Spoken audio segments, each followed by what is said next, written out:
할렐루야. 사랑하는 성도 여러분, 오늘 이 시간도 우리가 함께 기도하겠습니다. 특별히 최하순 집사님을 위해서 기도하는데요. 최하순 집사님은 조은미 권찰님의 모친이시고 방주성 권찰님의 장모님이 되십니다. 이미 교회 소식지를 통하여서 함께 기도하고 계실 텐데요. 현재 암으로 인하여서 많은 고통을 당하고 계십니다. 늘 급변하는 몸의 상태와 또 약해지는 마음으로 가족들이 함께 걱정하며 기도하고 있습니다. 우리 안에 정말 중요한 사실은 능력의 이름 예수 그리스도, 그 이름을 붙잡으면 하나님은 그 육신도 영혼도 살게 하신다는 사실입니다. 요한복음 3장 16절의 말씀, 하나님이 세상을 이처럼 사랑하사 독생자를 주셨으니 이는 저를 믿는 자마다 멸망치 않고 영생을 얻게 하려 하심이니라. 우리는 예수 그리스도를 믿는 믿음으로 사는 것입니다. 우리가 건강하든지 또는 건강을 잃었든지 부하든지 가난하든지 어렵든지 평안하든지 어떠한 일에서도 주님 붙잡고 살아가야 하는 것입니다. 우리 함께 이 믿음을 가지고 최하순 집사님과 또 질병으로 어려움을 당한 사랑하는 모든 성도들, 모든 두병의 시간에서 승리하여서 온전케 되기를 축복하며 이 시간 함께 기도하겠습니다. 나를 나보다 더 잘 아시는 하나님, 내가 알지 못하는 나의 모든 것을 다 알고 밝히시는 하나님, 주님 앞에 무릎을 꿇습니다. 나는 아무것도 아님을 고백하며 오직 주의 은혜 아니고는 살 수 없음을 고백합니다. 이 시간 최하숙 집사님의 마음에 분명하고 확실한 믿음을 주옵소서. 오직 하나님의 사랑과 예수 그리스도의 그 십자가의 대속의 은혜로 우리가 죄사함을 입고 살게 되었음을 깨닫게 하여 주옵소서. 병으로 고통당하는 최하숙 집사님을 불쌍히 긍휼히 여기시고 일으켜 주옵소서. 치료하여 주옵소서. 살게 하여 주옵소서. 자녀들이, 가족들이 또 성도들이 함께 눈물로 기도하고 있사오니 하나님께서 소망의 빛을 주시고 치료의 광선을 발하시어 모든 병마를 내어 쫓아 주옵소서. 하나님의 은혜 없이는 우리의 삶은 아무 의미가 없습니다. 하나님을 바라보고 그 은혜를 구하오니 온 가족이 믿음으로 하나님의 치료, 하나님의 회복하심과 구원을 체험하게 하여 주옵소서.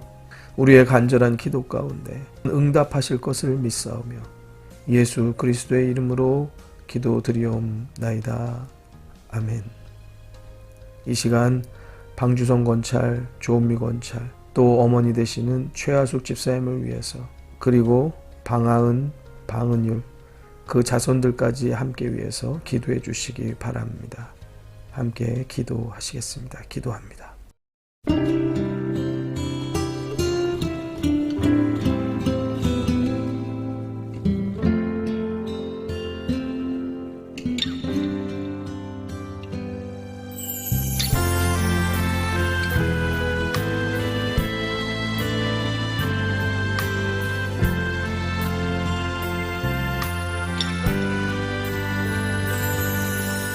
왜 나만 겪는 고난이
어제 말씀의 시작은 속이는 저울과 공평한 추에 관한 것이었습니다.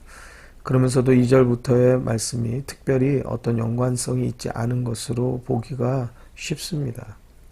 그러나 어제 말씀을 통해서 볼 때 꼬리에 꼬리를 물어서 계속적으로 우리에게 교훈과 가르침의 폭이 넓어지는 것을 알게 되었습니다. 그것은 오늘 말씀에도 계속 이어지고 있습니다. 5절의 말씀입니다. 완전한 자는 그 의로 인하여 그 길이 곧게 되려니와 악한 자는 그 악을 인하여 넘어지리라. 우리 사랑하는 성도님들의 길이 온전하여지고 굽어지지 않게 되기를 주님의 이름으로 축복합니다. 오늘 말씀이 그 곧은 길에 대한 비결을 이야기하고 있습니다. 완전한 자가 되라는 것입니다. 그는 그 의로 인하여 길이 곧게 된다고 말합니다.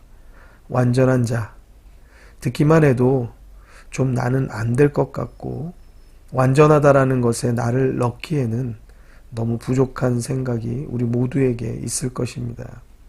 그러나 너무 많은 것을 생각하지 말고 현재 우리가 함께 보고 계시는 잠언 11장에 집중하여 볼 수 있기를 바랍니다. 이 완전한 자는 두 가지의 조건을 가지게 됩니다.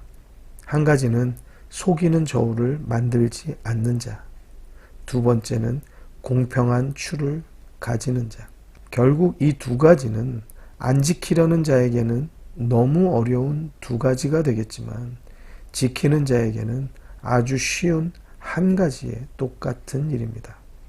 속이지만 않고 살아도 공평한 추만 가지고 살아도 우리는 완전한 자가 되어가는 길, 곧은 길, 바른 길을 가는 것입니다. 그러나 악한 자는 그 악한 일, 속이는 일을 통하여 넘어질 수밖에 없다는 사실입니다. 6절 말씀, 정직한 자는 그 의로 인하여 구원을 얻으려니와 사특한 자는 자기의 악에 잡히리라. 지금까지 말씀을 대입하여서 풀어보면 6절도 어렵지 않습니다. 속이는 저울을 가진 자는 당연히 사특한 자, 곧 악한 일을 꾸미는 자인 것이고 결국 자기의 악행으로 스스로 무너지는 삶의 길을 가는 것입니다. 그러나 정직한 자, 곧 속이는 저울이 없고 공평한 추를 가진 자는 그 의로 인하여 구원을 얻는다는 것입니다. 7절과 8절입니다. 악인은 죽을 때에 그 소망이 끊어지나니 불의의 소망이 없어지느니라. 의인은 환난에서 구원을 얻고 악인은 와서 그를 대신하느니라. 사랑하는 성도 여러분, 악인이 되지 않기를 축복합니다. 악행을 저지르는 자가 악인입니다. 악인은 소망이 없는 것입니다. 그 이유는 하나님이 악인은 구원하지 않으시기 때문입니다. 그러나 의인은 환난에서 구원하신다고 약속하십니다. 의인의 삶을 살기를 소망하시기 바랍니다. 또한 우리의 소망만 가지고 그 삶을 살지 못하기 때문에 우리는 계속적으로 이 기도의 제목을 가지고 기도해야 합니다. 또한 이 기도 제목을 가진 사람은 그 삶에서 행함으로 땀 흘리고 수고하며 악한 일의 소욕과 싸움하여야 합니다. 9절 말씀, 사특한 자는 입으로 그 이웃을 망하게 하여도 의인은 그 지식으로 말미암아 구원을 얻느니라. 사특한 자가 어떤 자라고 했습니까? 남에게 알려지지 않은 나쁜 일, 숨기고 있는 비행과 악행이 있는 사람이라고 말했습니다. 곧 11장을 통해서 보면 속이는 저울을 만드는 사람인 것이죠. 자기에게는 이익이 있을 것입니다.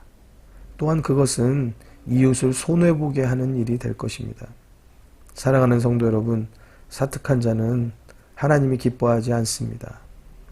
지금 잠시 이익이 있는 것 같지만 그것이 결코 자신에게 유익과 이익의 결말을 주지 않습니다. 여기서 우리가 주목하여 볼 것이 있습니다. 사특한 자는 입으로 그 이웃을 망하게 한다고 하는 사실입니다. 불의한 일, 비밀스러운 악행을 꾸미는 자를 이웃으로 둔 사람은 곧 불행한 일을 분명하게 겪게 됩니다. 믿음의 사람, 바르고 정직한 사람과 친구하고 이웃하기를 바랍니다. 이것은 곧 여러분들의 행복과 여러분들의 불행과 연결되어져 있기 때문입니다. 하나님은 의인을 구원하시는 것을 우리는 깨달아야 합니다. 그래서 우리는 의인의 삶을 살기를 위해 노력해야 합니다. 오늘 말씀은 여기까지 함께 나누도록 하겠습니다. 사랑하는 성도 여러분, 오늘 말씀을 통하여서 우리가 기도해야 할 제목은 무엇입니까? 하나님은 의인의 편에 서신다는 것입니다. 우리가 의인된 삶을 살기를 기도하고 또 그러한 행동, 그러한 행함을 갖게 되기를 우리 위해서 기도하십시다. 또한 여러분들뿐만 아니라 여러분들의 자녀들, 또 남편, 아내, 부모님, 우리 같이 위해서 기도하십시다. 의인의 삶을 사는 것은 참 어렵습니다. 왜냐? 세상은 악한 자가 능력 있고, 악한 자가 융통성 있고, 악한 꾀를 가진 자가 힘이 있는 것처럼 보여지는 세상이기 때문에 그렇습니다. 사랑하는 성도 여러분, 세상이 아무리 변해도 하나님의 말씀은 변하지 않습니다. 하나님의 말씀을 따르는 것이 온전하고 바른 길을 가는 것임을 오늘 다시 한번 깨닫고, 우리들 가운데 돌아가는 것 같고 능력 없는 것 같아도 그거 상관할 것 아닙니다. 하나님께서 우리에게 제시하시는 말씀, 그 길을 따르게 되기를 주님의 이름으로 축복합니다. 함께 기도하시겠습니다.